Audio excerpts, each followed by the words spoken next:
Hi అండి, అందరికీ నమస్కారం. Welcome back to our channel Ansha Reddy vlogs. అందరు ఎలా ఉన్నారు? నేనైతే చాలా బాగున్నాను. ఇంకా ఈ రోజు అయితే ఒక మంచి ఈవినింగ్ స్నాక్ అయితే చూపిస్తున్నాను. ఎప్పుడు ఆనియన్ పకోడా ప్రిపేర్ చేసుకుంటాం కదా, ఇలా స్వీట్ కార్న్ తో పకోడీ చేసుకోండి. చాలా అంటే చాలా టేస్టీగా ఉంటుంది. నేనైతే ఇది థర్డ్ టైం చేయడం, నాకైతే బాగా నచ్చి ఇంకా ఉల్లి పకోడా కూడా నేనైతే మానేశాను. అంత బాగుంది టేస్ట్ అయితే.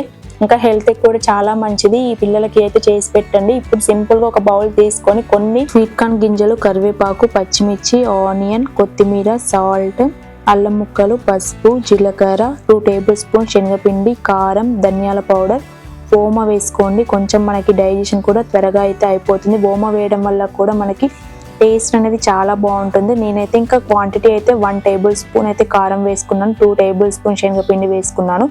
ఇంకా సాల్ట్ అయితే తగినంత వేసుకోవాలి. అన్నీ వేసుకొని బాగా ఫస్ట్ అయితే మిక్స్ చేసుకోవాలి.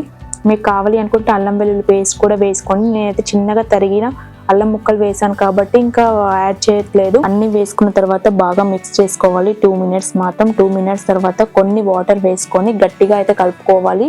కొన్ని వాటర్ అయితే ఎక్కువ వేసుకుంటే ఆయిల్ పీల్చుకుంటుంది, సో అందుకని మనం కొన్ని వాటర్ వేసుకోవాలి. ఇంకా ఆనియన్ వేసుకున్నాం కాబట్టి అందులో కూడా కొంచెం వాటర్ వస్తుంది.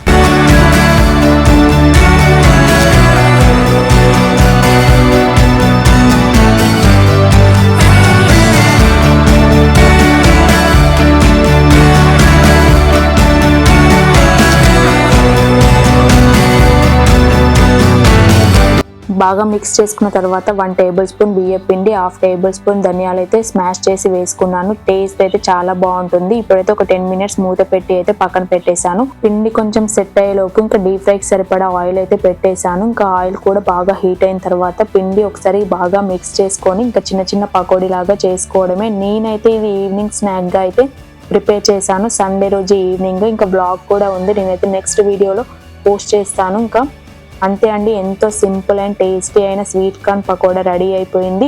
బియ్య పిండి వేయడం వల్ల కొంచెం క్రిస్పీగా అయితే వచ్చేసాయి. చాలా అంటే చాలా టేస్టీగా ఉంది. ఇంకా ఈ రెసిపీ మీకు కూడా నచ్చిందని అనుకుంటున్నాను. ఈ రెసిపీ మీకు నచ్చినట్టయితే like, share and subscribe to our channel. Thanks for watching.